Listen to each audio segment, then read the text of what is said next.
ሰላም ጤና ይስጥልኝ። የዕለቱን ዜናዎች ይዤላችሁ መጥቻለሁ። አብራችሁን ቆዩ። በእጮኛው ቀነኒ አዱኛ ሞት ተጠርጥሮ በእስር ላይ የነበረው ሙዚቀኛ አንዱዓለም ጎሳ ላይ አቃቤ ክስ ባለመመስረቱ በዋስ መለቀቁን ጠበቃው ሊበን አብዲ ለቢቢሲ አፋን ኦሮሞ ተናግረዋል። ከእጮኛው መሞት በኋላ ለ3 ወራት በእስር ላይ የቆየውን አንዱዓለም ጎሳ በ50 ሺህ ብር ዋስ ማክሰኞ ሰኔ 3 2017 መፈታቱን ጠበቃው ገልጿል። የህግ ባለሙያው ላለፉት 3 ወራት ክሱ በፍርድ ቤት ሲታይ የነበረው አንዱዓለም ጎሳ ላይ አቃቤ ህግ በተሰጠው ጊዜ ክስ ባለመመስረቱ በዋስ እንዲፈታ ፍርድ ቤቱ ብያኔ አስተላልፏል ብለዋል። ባለፉት ጥቂት ወራት ፖሊስ ምርመራ ሲያደርግ ቆይቶ ፖሊስ ግንቦት 15 2017 ዓ.ም ምርመራውን አጠናቆ ጉዳዩን ለአቃቤ ህግ አስተላልፏል ሲሉም ተናግረዋል።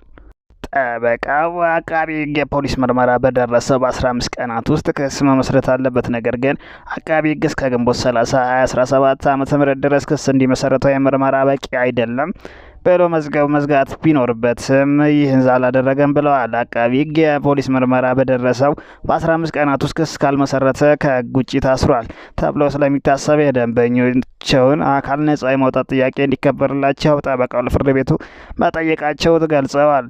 ፍርድ ቤቱ የተጠርጣሪውን ጥያቄ ተመልክቶ አንዱዓለም ጎሳ በዋስ እንዲፈታ ብያኔ መስጠቱ ተናግሯል። ይህም መረጃ ባለቤትነቱ የቢቢሲ አማርኛ አገልግሎት ነው።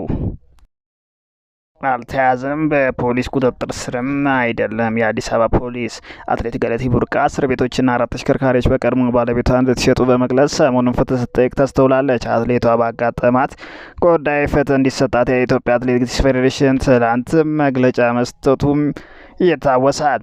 የአትሌቷ ጉዳይ ብዙዎችን በማስቆጣት ፍትህ ለገለቴ የሚል አስተያየት በማስተጋባት በማህበራዊ ሚዲያ በሰፊው እየተሰራጨ ይገኛል። ይህ በእንዲህ እንዳለ ከትላንት ምሽት ጀምሮ የአትሌት ገለቴ ቡርቃ ባለቤት አቶ ታደለ ገብረመድህን በአዲስ አበባ ፖሊስ ቁጥጥር ስር ዋለ የሚሉ መረጃዎች በማህበራዊ ሚዲያው በሰፊው ተሰራጭተዋል። የአትሌት ገለቴ ቡርቃ ባለቤት በፖሊስ ተይዟል ወይ? ቲግቫ ኢትዮጵያ የአትሌት ገለቴ ቡርቃን ባለቤት በፖሊስ ቁጥጥር ስር ውሏል መባሉን እውነት ነው ወይ ሲል የአዲስ አበባ ፖሊስ ኮሚሽንን ጠይቋል።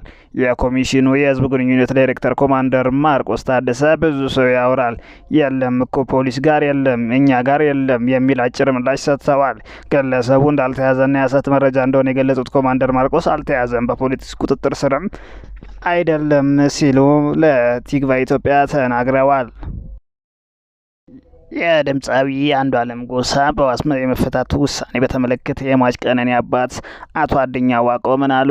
የቀነኒ አባት አቶ አዱኛ ዋቆ እስከዚህ ሰዓት ድረስ ፖሊስም ሆነ አቃቢ ህግ እዚህ ላይ ደርሰናል ብለው በግልጽ የነገሩን ነገር የለም። እንዲሁ በብላይ 3 ወራት ነግዷል። የልጃችንን ደም እውነታም አላገኘንም። ልጄ ለሁለተኛ ጊዜ ነው የገደሏት ብለዋል። ከዚህም በኋላ ምን እንደሚያደርጉ ለቀረበላቸው ጥያቄ ህጉ ስብስብ ነው፣ አቃቤ ህግ የሚለውን አይተን ለአምላካችን እንሰጣለን። እንደ ሰው የምንለው ነገር የለም። ቀነኒ ፍትህ እየተነፈገች ነው። ከጅምሮ አንስቶ የነበረ ነው። እኛን ለማድከም እስካሁን አቆዩን እንጂ ሊለቁት ከፈለጉ ቆይተዋል ሲሉም ተናግረዋል።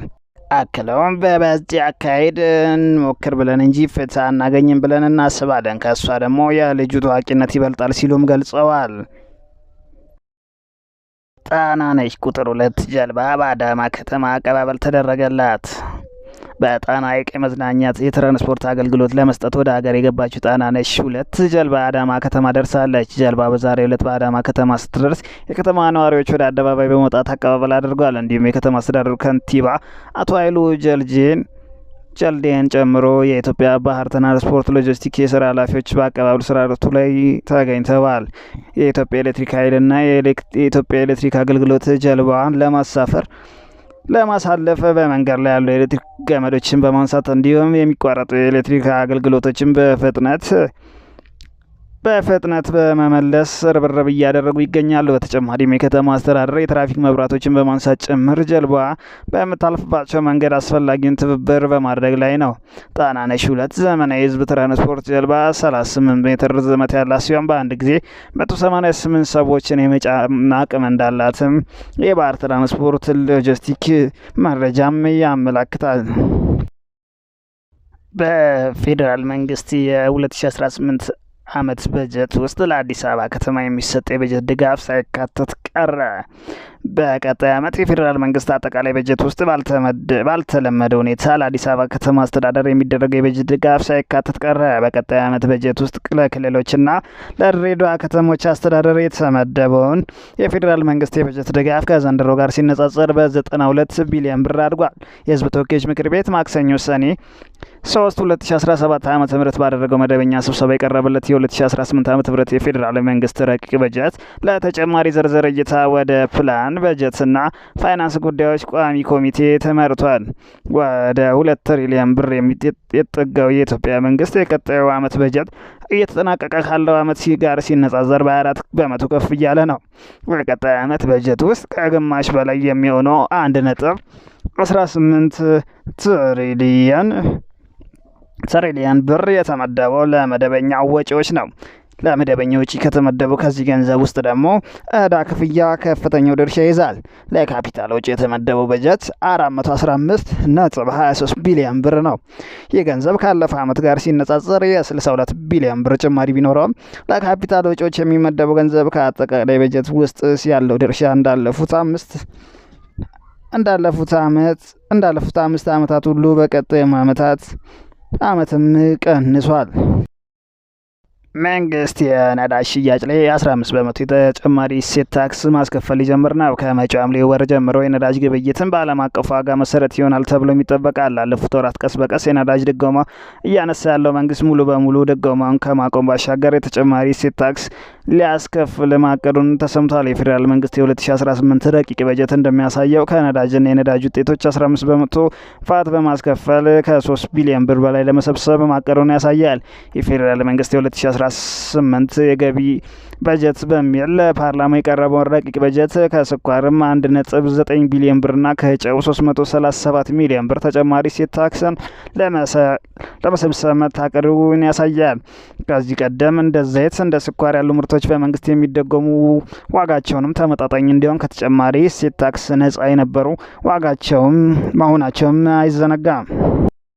የኢትዮጵያን ሰላም ያናጋው 60% የኢትዮጵያ ሀብታም ነው። ጠቅላይ ሚኒስትር ዶክተር አብይ አህመድ እየቀለባችሁ ፋይናንስ እያደረጋችሁ እኔን መልሳችሁ ሰላም ብትሉኝ አይሆንም። ሰላም ከፈለጋችሁ ፋይናንስ አታደርጉ። ጠቅላይ ሚኒስትር አብይ አህመድ ከመላው ሀገሪቱ ከተውጣጡ የንግድ ማህበረሰብ ተወካዮች ጋር ውይይት አድርገው ነበር። በዚህም ወቅት ባለሀብቶች የሰላም ችግር በስራቸው ላይ እንቅፋት መሆኑን አንስተዋል። ጠቅላይ ሚኒስትር ዶክተር አብይ አህመድ ስለ ሰላም በሰጡት ማብራሪያ ባለሀብቶች ጫካ ያሉትን ታጣቂዎች በገንዘብ ወይም በማበረታታት እንዲያቆሙም አሳስበዋል። ባለሀብቶች እውነተኛ ሰላም ፈላጊ ከሆኑ በጫካ ያሉ ኃይሎችን መደገፍ፣ መቀለብ አቆሞ ወደ ሰላም እንዲመጡ መምከር እንደሚጠበቅባቸው አስገንዝበዋል።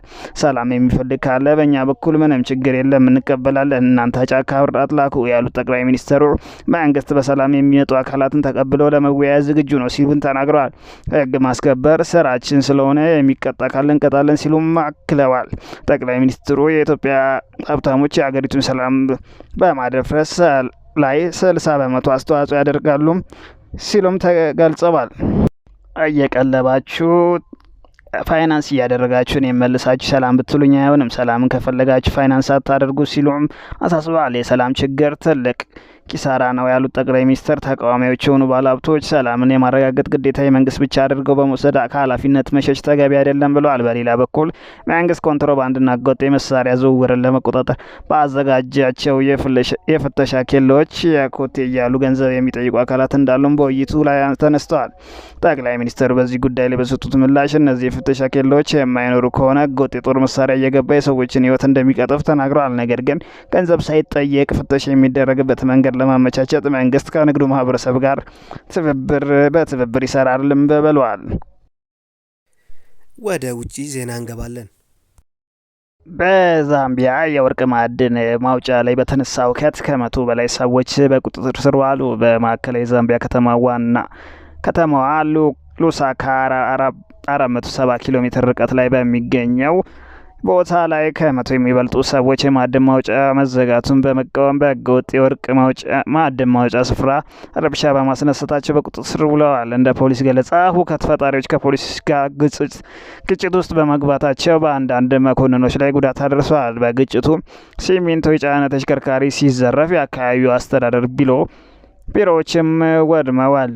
የቤት እቃና መለዋወጫም ተዘርፏል። የፖሊስ ቃል አቀባይ ሬሃ ሙንጋ ማክሰኞ ዕለት በሰጡት መግለጫ ሁኔታውን ለማረጋጋት ፖሊስ ባደረገው ጥረት ሁከት ፈጣሪዎችን የመቆጣጠር እርምጃ አጠናክረው ቀጥለዋል ሲሉ የፖሊስ ቃል አቀባይ ሬሃ ሙንጋ ማክሰኞ በሰጡት መግለጫም አስታውቀዋል።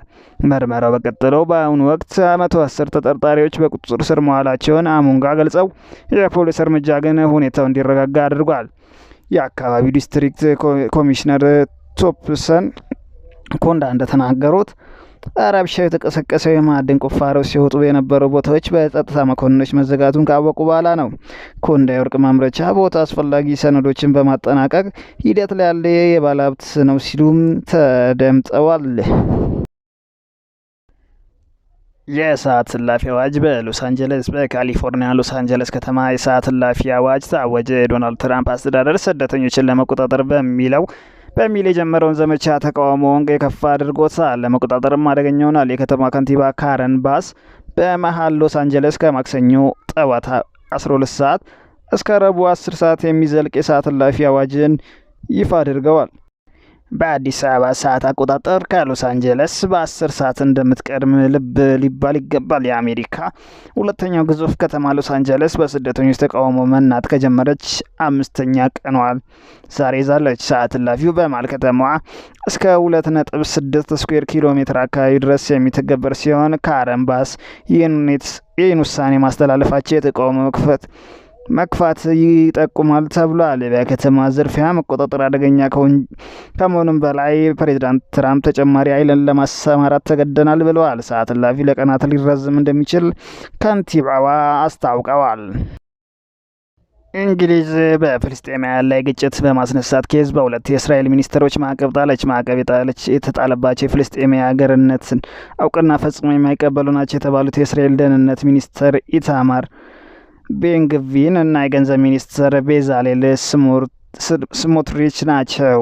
በዚህም የእንግሊዝ መንግስት በዌስት ባንክ የሚገኙ ፍልስጤማውያን ላይ ግጭት በማስነሳት ኬስ ማዕቀብ እንደጣለባቸውም ገልጿል። ማዕቀብ ወደ እንግሊዝ እንዳይገቡ ከማድረግ በተጨማሪ በእንግሊዝ ሀገር የሚገኝ ንብረታቸው እንዳይንቀሳቀስ ታግደዋል። በሚኒስቴሮቹ ላይ ከእንግሊዝ በተጨማሪ ካናዳ፣ አውስትራሊያ፣ ኒውዚላንድ እና ኖርዌይ ማዕቀብ የጣሉም ሀገራት ናቸው።